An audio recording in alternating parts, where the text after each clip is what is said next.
voilà, je suis bel et bien terminée. Beau comme un sou neuf, prêt à passer de main en main. C'est à partir de maintenant que va commencer mon histoire.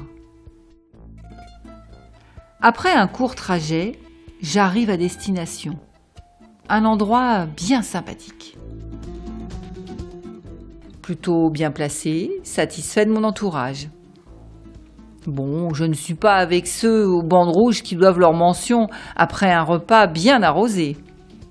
Qu'importe, je suis fière de moi et je suis sûre que je vais plaire.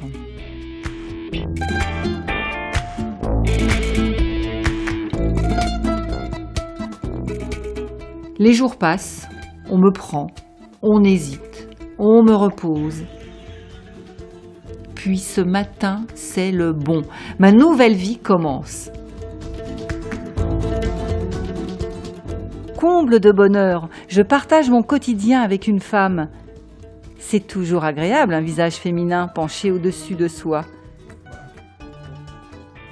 Très vite, nous devenons intimes. C'est certain, je lui plais. Nous ne nous quittons plus, chez elle, au travail, en détente. Nous voyageons beaucoup.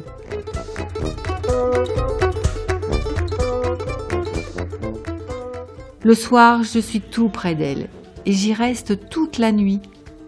C'est merveilleux et très confortable. Puis, je sens arriver la fin de notre relation. Que vais-je devenir ? Rester près de la table de nuit ou dans la bibliothèque ? Mais non, elle m'offre à l'une de ses collègues. Elle me recommande chaudement, mais je suis tout de même un peu contrariée en découvrant le lieu que l'on m'affecte. Mes craintes étaient justifiées. Avec cette nouvelle vie, tout change. Elle me malmène au quotidien, aucune tendresse. Elle me plie en deux en me brisant le dos.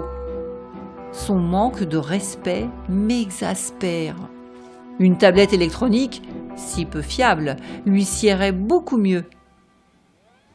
Le pire était à venir.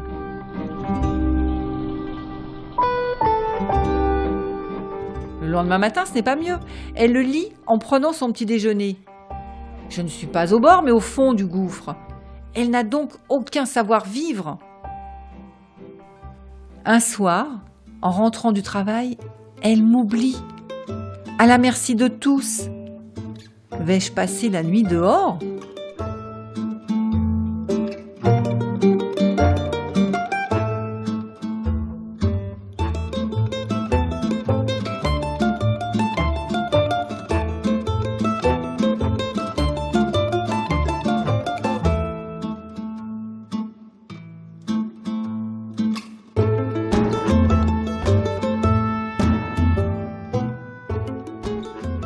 Non, une femme m'emmène. Pendant le trajet, je commence à m'habituer à elle et j'espère à nouveau une belle rencontre. Quelques heures plus tard, je me retrouve dans un carton, au milieu de mes semblables tout aussi usagés que moi. Je me rends compte que je suis dans un grenier. Quelle horreur! Être dans le noir, sans personne pour vous regarder, vous toucher, sans aucun commentaire à entendre. Mais quoi de plus déprimant si ce n'est d'être mis au feu ? Le temps passe.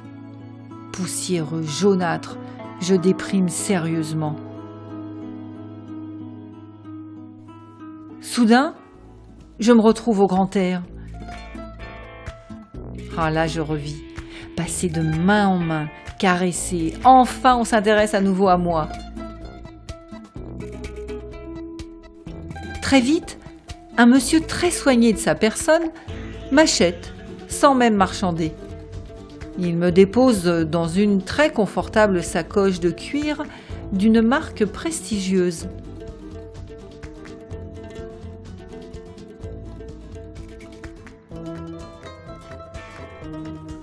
Depuis, j'ai la belle vie. Cet homme me place dans son cabinet d'avocat au milieu de livres prestigieux. Un peu frustrant pour mon ego, mais je ne regrette pas. D'où je suis, je ne vous dis pas tout ce que j'entends. Parole de livre, il y a de quoi écrire un roman.